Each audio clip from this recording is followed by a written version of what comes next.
Hello and welcome back. My name is Seth Juarez. We're here at Build 2016. We're kind of winding down. But before we left, I thought it important that we talk about .NET Core. And so if you have any questions, please have them come in. We're going to answer all the questions. If you fill up the question window, we'll just do that. And so please do that. And also, I have questions too. So let's introduce ourselves. We'll start from here to there. From here to here, tell us who you are, what you do, and why you're so cool. I'm Beth Massey. I'm the product manager for .NET. And that's different, right? That's actually different. It's different than what I was. I was a program manager for .NET, and now I'm a product manager. So I'm in marketing now. So that's like a promotion, right? Nice. I don't know. Rich is scaring me. I like it. Rich is going to marketing next. Yeah, totally. We need you. Yeah. Actually, it's a challenge and it's fun. It's just something new for me, but I'm still close to the product I love. So. Awesome. She made the awesome shirt she's wearing. I did. This is my first marketing thing. .NET. How come you didn't send me one? And actually, I thought we knew each other. Go to Microsoft.com whacknet. That's also my. So I have to go to a website. You're not going to bring it over? What the heck? No, I'll bring this over. Oh, okay, nice. That's the second thing I've done. Nice. Oh my. We're way off topic now. Love it. I'm Rich Lander. I'm a program manager on the .NET team. I've been working on .NET a long time. Since .NET 2.0, I've shipped that and pretty much all of the other .NET releases since then. And right now, most of my time is spent on either .NET Core or our GitHub open source project. Okay. I am Scott Hunter, and I am on the .NET team. I joined Microsoft a couple years ago, and I'm mainly known for ASP.NET because that's where I started at Microsoft. But we merged the teams back together a few months ago, and so now we're one .NET team again, and I am .NET now. So that's interesting, right? Because you said it really fast, right? It's all one thing now, you know, really quick. And why don't you describe sort of how things were working before and how they're working now? Maybe if that helps. Look, here's the thing. ASP.NET, fairly open, like ridiculously open. .NET, the same thing. I think it's important that people realize that this time around with .NET, you literally got to see the inside of how we build stuff. And just like every other developer, sometimes you make decisions and then you change them and things get better, right? So why don't you talk about that? Yeah, we can kind of talk about the history of how we landed where we are today, which is the ASP.NET team about 2 years ago started trying to figure out what the next ASP.NET would be. What were the key things we wanted to try to accomplish in the platform? And some of those were cross-platform, some of those were being open source. Basically, the idea was we want to remove every restriction on why you would choose not to use our technology. Performance, cross-platform, open source, knock them all down, have an awesome framework. And we rushed ahead and started reimagining what we thought .NET might look like in that kind of ecosystem.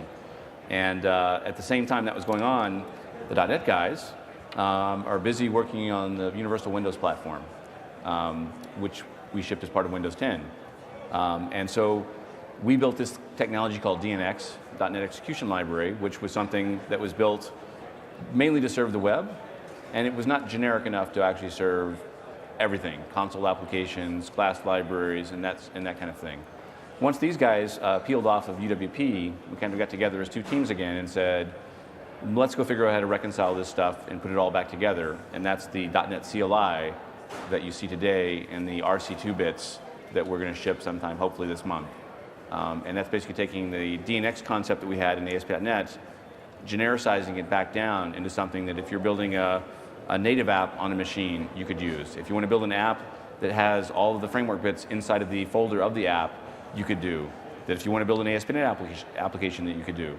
And so it's kind of the culmination of both teams' thinkings coming together into a single unified product. And some of the stuff that the ASP.NET team had done was mainly just point in time kind of stuff. You know, the whole experience is interesting from a couple of perspectives. One is, because we did it all in the open, I feel like we've left a wake of destruction behind us. Right. Right. This is a wake you would have never seen otherwise. Right. In the old Microsoft, it'd be a black box, there'd be a firewall, you would never know what was going on behind the scenes. But because of this, I can't tell you how many names have we used, Rich, for several things. We have this technology at NuGet called a TFM, and that's what you kind of target. I have a trail of these things that we've created and left behind us, and so I will look forward to the day that we ship the RTM of this stuff, and I can go find a way to slowly hide all the destruction that we left behind and maybe a year from now, turn them all completely off. And I'm learning in marketing actually that it's really important what code project name you pick from the very beginning of Yes. a GitHub repo, because that will just stick That'll forever. stick forever. Yeah. Yeah, it's impossible to It's change. impossible to get rid of Rosalind now. Rosalind, everybody knows what Rosalind is, Yeah. right? Because that's what the repo name is. Cool name. It's a very cool name, but it is the code name. Yeah. But that's kind of the transition of what the ASP.NET team was doing versus what the .NET team was doing now versus what we both are doing as a unified team. And so it's like cousins like came together and were like, hey, we are building sort of the same thing. Let's put it. I'll be honest with you, and Rich, we'll let you comment from the .NET side. I'll be honest. I started converting some of the libraries that I built over to .NET Core, and there was confusion for me. I'm like, well, which TFM should I use to make it work on all of them, right? And if those that don't know what a TFM is, good. Hopefully you won't need to later on, right? It is horrible. Customers should not need to know what TFM is. No offense, right? But I had a horrible time. Should I use DNX 451? Well, should I add this one? Is it Net Standard? Is it Net Standard 5.1? And so the TFM, for those who don't know, is the framework moniker or something like that? Target framework? Target framework. Yeah. See, I don't even know. So let's go from the .NET side, how sort of you evolved and now how they're sort of meeting together. Well, I'm not going to just repeat everything Scott said because he did kind of tell both sides of the story. You know, I think on one side, I like this part about the destruction piece. Internally, we actually call that sausage making. You're right. Yes. Because no one likes to see sausage making.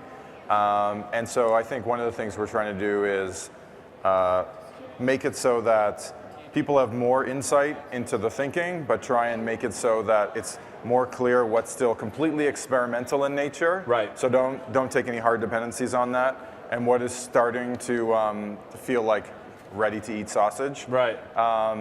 So that's definitely something we're still working on. I feel pretty good about where we're landing now. A different way to describe the DNX to CLI thing is DNX was really three things in one package. It was a set of APIs that you could target. We call that a shared framework. The other thing was that it was a set of command line tools. And the third thing was it was a set of runtime services that were exposed up into your app. The host. Yeah, and that was, I guess, the host and the runtime services are kind of all one and the same. And so you had to take all of that or none of it because it was all one thing. With the new system that we've built, we still really have those three concepts, but now you don't have to use all of them. You can use the .NET CLI tools to target .NET Core or something else. You can use the shared framework or not. There's a lot more choice, and we felt like for something as broad as the .NET ecosystem, that was actually super fundamentally necessary. Like I'm actually wearing a Xamarin shirt right now. Right. I work with those folks all the time, great people. And it should be the case that if they wanted to adopt this technology, they could. I think it would have been difficult for them to adopt the DNX thing. With the way it's architected now, they can. So it's kind of like there's some great work happening with the .NET team. There was some great work happening with the web teams, and then when we put it together, this super .NET's coming out of the You end. get the best of both worlds. Yeah. And that's awesome. All right, so again, we want your questions. Have your questions come in because there's a lot of them, and we're just going to start to go through them. Would like you guys to comment on the Lester Scott slide yesterday where a new name concept was introduced, .NET Standard Library, and how that relates to .NET Foundation, and in more detail, how that relates to .NET Core and the other app model runtime. This is a good one. It We're all is. looking Good at you, question. man. Yeah. There's actually a couple questions. Love that, my new role. I know. Yeah. He was here the other day, and there was like hard question, and he goes, "What do you have to say about that?" Yeah. It's my favorite watching Dan people Brock sweat, sitting next to me, and I'm sweat like, bullets, man. Extra ASP.NET, what do you? Yeah, it's all good. Yeah, so I work on these topics. So the first part is how do .NET Standard Library and .NET Foundation relate to one another? Well, not really. They don't really relate to one another at all in the sense that .NET Standard Library is a technological concept. .NET Foundation is the open source organization under which we work. So Right. different things completely. .NET Standard Library is really an API spec. That's how you should think about it. It could almost be just a piece of paper that said, these are all the APIs that you can get access to if you target .NET Standard Library 1.2. Right. It happens to be codified in .NET assemblies so that you can give something to the compiler, but it's effectively just a piece of paper. And then, so the idea is that .NET implementations like .NET Core and .NET Framework will implement particular .NET standard versions. And then if you build a library, you can say, this library was compiled for .NET Standard 1.4. As a result, it can run on all these platforms. And so in that way, it's very similar to PCL, portable class libraries. We actually think about .NET Standard Library as being kind of the next step after PCL. That's the answer. Got it. That's a good one. You should say, but .NET Standard, the idea is, one of the negatives of PCLs was it was kind of the intersections. Oh, yeah. It was the smallest intersections of Yeah. all the frameworks that we had. It was a PETA. And so you end up with this little tiny thing in the middle. That's all you can actually share across all these things. Yeah. And the goal with .NET Standard is to widen that out. Yeah, the way I think about it is PCL was happenstance, a happenstance API spec. So it's like these, this platform used this set of .NET APIs, this platform used this other set, and you literally just use intersection mechanics to find out what are the set that are common. Right. So it's very happenstantial. There's The actually more buttons you check, there's Right. actually no less person. surface. We didn't actually take a, smart Microsoft engineer to go and say what APIs should be available. It was purely a machine that determined that. Did the Whereas math. with .NET Standard, there's actually people who say these are the APIs that you should have access to write modern applications. I see. So It it's kind of shows our make organization sense? structure too, in a way, a very Yeah. That makes sense. way. Like I had never Yeah. understood this. So now, if I'm like, I want to support everything, the machine would be like, sorry, can't. And then might when be you, able as to you write started it in text. unchecking things, More right, stuff came the, out. the more stuff would Yeah. show Show up, up. and this was a machine telling you, oh wow, It's- this doesn't exist, this doesn't exist. Yeah, that was the Microsoft API bot framework helping you out there. Nice. But now you're saying, instead of doing that, let's be more specific about this is what should be available in Net Standard 1. Yeah, and we have a set of people who think through that, and we always want to add more APIs so that Seth can be happy when he's writing his apps. And I wasn't happy or the other or when I when was converting. Yeah. Beth is marketing the product to our customers, she wants to be So able much to say, easier. look at all these APIs you Make can it use. easier for me, please. And that's a really good way to look. Because I didn't understand.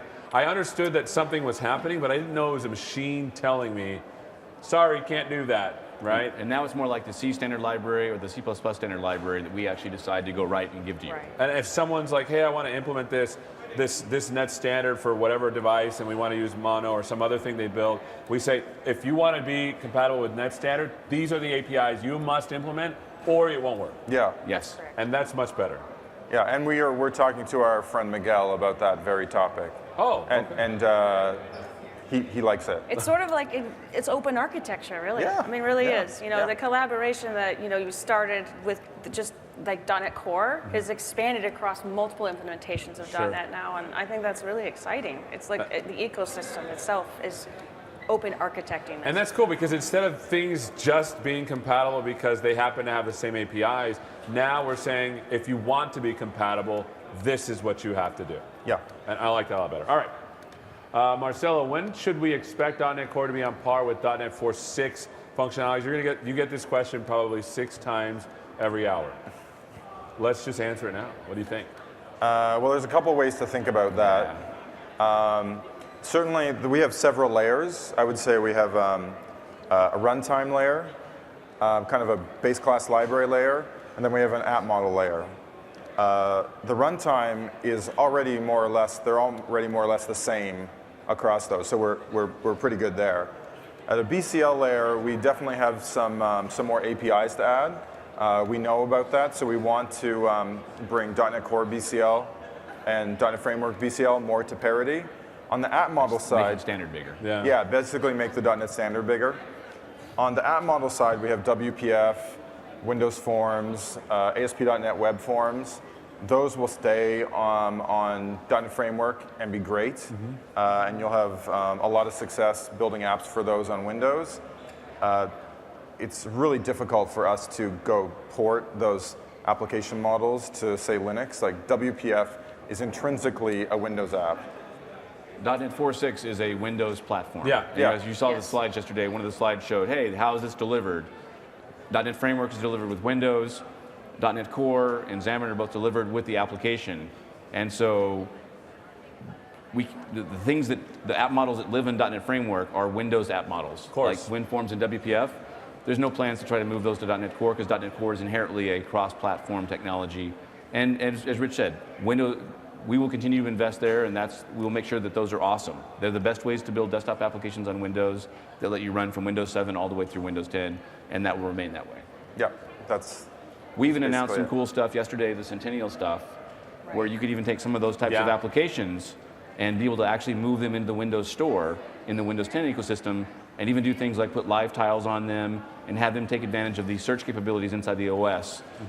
So where you kind of get the benefits of both a UWP application and a WinForm or WPF application at the same time. Yeah, and by the way, It's we a did. cross-Windows version platform. Right. You can think of it that way, like, because a lot of these applications have the UI piece are business applications, right? And they're businesses that are running Windows, and they want to know. People want to know, can I install the next version of Windows and have my business application still run, right? Right.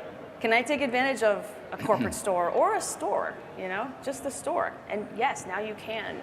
So this is kind of like, if you're really like thinking about why would I think about moving to Linux, for instance, you might not ever think about that because Right. that's not, you have a business application. You just want to think about, is it ever going to move with Windows? And Right. that's what we're helping you do. And the cool thing is we had people from the Project Centennial on, and I literally was having a hard time understanding how you go about this, but then when they explained it, it all really made sense. And so if you want to go back and watch that, they literally explain, and I was kind of dense, and so I kept asking the questions, and I finally understood. You can actually move it over pretty quickly, Yeah. and then piece by piece move it fully over. Yeah, I mean, one thing, we are working directly with the Centennial team in Windows, and we definitely want to make it so that people who have bet on Windows Forms or WPF, that they can be successful using the new Centennial technology, and we're working actively on that right now. They have a demo in Redmond that actually ran earlier this week that I unfortunately could not show yesterday just because I didn't have the right build of Windows and everything to make it go. But we're, as Rich said, we're moving very fast to make this an awesome story. Awesome. All right, well, let's go. We're going to burn through a lot of questions because we only have 9 minutes left. How is the .NET Core X platform organized code-wise? One code base per platform, or one code base with lots of conditional compilation? Yep. So it's Yep, all those. yeah, it's a mix. For the most part, it's a single code base. I mean, we definitely don't want to like fork our code base and build two .NETs Right. with different bugs across Linux and Mac. Sure. That's definitely not the plan. So if you look on GitHub, it's one product. There definitely is conditional compilation. In addition, we actually have a layer underneath C#, underneath managed code, in between the runtime and the framework. That's actually a set of shims that actually basically provide a PAL, platform abstraction layer, Got of it. the native OS, so that managed code doesn't need to know quite as much about the differences between, say, the various Linuxes. Yeah, that's the basic model. Conditional compilation and then platform abstraction shim for the different OSs. And that works super well. Actually, I believe the Chakra team, who they're the ones with the JavaScript engine. Right. They actually took the shim, this platform abstraction layer, from Core CLR into Chakra so that they could potentially do cross-platform. And that's interesting, right? Because people don't realize that just a file descriptor is different. And if you're doing file I/O from Linux to Windows, it's different. Yeah, well, in addition to that, on Windows we have H results. On Unix they're called error numbers, and they actually don't even agree between Linux distributions. So we actually need the C++ compiler to actually fix that up for us, and that's one of the reasons we have a native platform abstraction layer for us. So it's actually quite complicated under the covers, but none of our customers need to know anything about that. Yeah, but it's kind of nice, right? It's like, man, I know how that works. Yeah, you know how that works now. All right, next question. I have lots of legacy code I still need to support. Code that requires SOAP services. What's the status of getting SOAP web service into .NET Core? Sounds like a good one for you. I also need support for MSMQ, Microsoft Messaging. Passing that one his way. I would say right now we're focused on shipping .NET Core. Okay. And until we ship .NET Core, I don't think we're even going to think about the things on this slide yet, or this question. That said, we want to allow customers to move to .NET Core as soon as they can. So we are looking at potentially bringing some SOAP services to .NET Core, but I would not go, if you're expecting us to take WCF and port the entire WCF to .NET Core, I don't think that makes sense, and we're not going to do that. There's a great implementation of WCF that runs on .NET Framework today, which works great and is usable today. So maybe a subset of that would come to .NET Core for people that want some light SOAP stuff. Or we add some SOAP capabilities to ASP.NET Web API, for example. But I don't think the plan would bring. We have a great WCF stack that runs on .NET Framework today. I don't see any reason to just bring it completely over. I guess the question is, do I have to move my stuff over to ASP.NET Core? I mean, or .NET Core. Or .NET Core. Do I? Is this something that I should do? Because I think people have this sense, and maybe you can correct it here, that we're just going a full-out core, and everything else is just like, yeah, that's cool too. We just described, even in the slides yesterday, that things like WinForms and WPF, and even ASP.NET System Web, they are in the app. Those app models live in .NET Framework. Right. And they're going to stay in that .NET Framework. So obviously those app models will continue to exist and move forward in .NET Framework. The message we were trying to send yesterday was there's a pile of app models. There's the 3 app models that we talk about there. If you go to Core, Core's got UWP and ASP.NET Core, and Xamarin's got iOS, Mac OS X, and Android. Right. Really what we want to do for the .NET Framework customers is actually innovate in that standard library. Because if I innovate down there, everybody gets the benefits of that. Yeah. And so the real goal is you shouldn't feel like you have to move to one of these app model verticals, and instead, you'll get the benefits of the latest compiler features, the latest language features, the latest .NET Standard Library, performance improvements, no matter where you are. So if you're a WCF customer, enjoy the new standard library that we're going to have later this year, and enjoy the C# 7 features that are coming later this year, and you should be happy that your WCF runs great on .NET Framework. Well, we also did a blog post day 1 of build on the new features coming with .NET Framework 4.6.2 preview. Definitely some good things in there that people have been asking us for that we're really happy to deliver that are going to make customer apps great. New crypto stuff, ASP.NET guys added system web stuff, added some new async support for cache providers and membership providers. So it's not like these things are going to stop. Right. They keep on coming. Yeah. All right, quick fire, 4 minutes. Why does .NET Core do away with XEs? It's harder to locate the entry point assembly in a folder of DLLs. Mono could just mono.exe some XE. Wow, that was a mouthful. That's a good question. We should enable that option. In the long run, that will happen. Yeah. Good. Let's move to the next one. Will the .NET All the Things shirt be available for us commoners to purchase? I'm a commoner. She won't even bring me one, man. Yes. We have a swag repo. I'll add it, and we'll get it on Spreadshirt. Next thing .NETspreadshirt.com. From Bob, how is adoption of .NET Core going with open source library community? Are people moving stuff over to .NET Core in open source?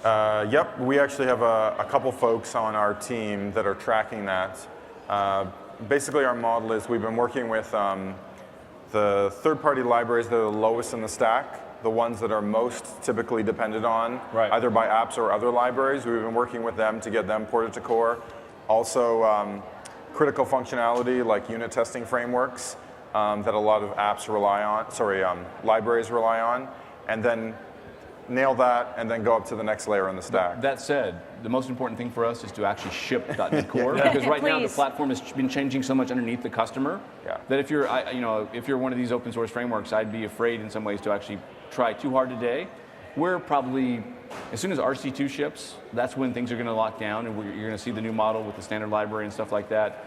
I think you'll see a lot more adoption happen at that point. But we've done the DNX, we've done the .NET CLI, stuff has moved around. We just have to ship a 1.0 so people can actually build on top of us. I agree. Love it. With the .NET Standard Library, are we to expect System.drawing that Xamarin submitted to .NET Foundation to be part of the library, and are we to expect the same package idea for the main framework going forward? GDI. That's a good question. That's a great question. System.drawing is a couple things at once. One is there's just the API shape. Right. Tons of people use that API shape. It's a good one. I think we've all used it in apps that we've written. There's the system drawing implementation on Windows that uses GDI. That's definitely not something we can go forward with from a long-term perspective, particularly for servers, and definitely for cross-platform. Miguel, actually, back to Xamarin again, they actually just released this Skia library that might be an interesting thing for us to use as the base of system.drawing. It's an option. I think we understand that we need a system.drawing implementation for core. Of course. It's back to what Scott keeps on saying. We got to ship first, and then I think we'll start looking at how we enable libraries like that on top. That's crazy. We have to ship. People keep asking to add something or change something or do something, and we can't have an ecosystem until we actually ship the It's product. really hard So to that market really a product that doesn't exist. Yeah. Are you having a tough time at it? No, actually, I'm Beth? actually really excited about shipping too because we have a ton of stuff we want to do to really raise up more awareness, more training. We've got .NET Conf coming should talk up about later. .NET Let's talk about it. We have a minute. Absolutely. Tell us We've got about .NET Conf coming up June 7th through 9th, people. All right, Yeah. we're going to have 3 days of training, heavy duty. From It'll be fun. Channel 9. From Channel 9, Seth? Yeah. Absolutely. We will of be course. there. We're so excited. Like I'm look, I've been a .NET guy from before it even shipped because I was using VB6, wasn't a fan. .NET barely came out. It was still in beta. Fox And I was like, hey, we're moving over to C# right now. So I remember I've had this sort of relationship with C#. It's cool to see that now C# can be used sort of in a lot of places. All right, so we have yeah. about 30 seconds. Final words. We'll start with Beth and move our way over. I'm super, super excited about the future of .NET. I mean, I wouldn't have tried a whole new career change without like at least feeling like I have a product that I love. I want to make sure that people love the product as much as I do. My thing is, I work with the Xamarin folks a lot. I'm very enthusiastic about the acquisition and that I can call those folks coworkers. Yeah. And I'm super happy to see the ASP.NET team and the .NET teams merge together back into one unified team. And so we have a unified .NET across Xamarin, ASP.NET, and .NET. This is really good stuff. I feel like the family is finally back together. This is great. Thanks so much for watching again. We're here in San Francisco, California. We'll see you on the flip side.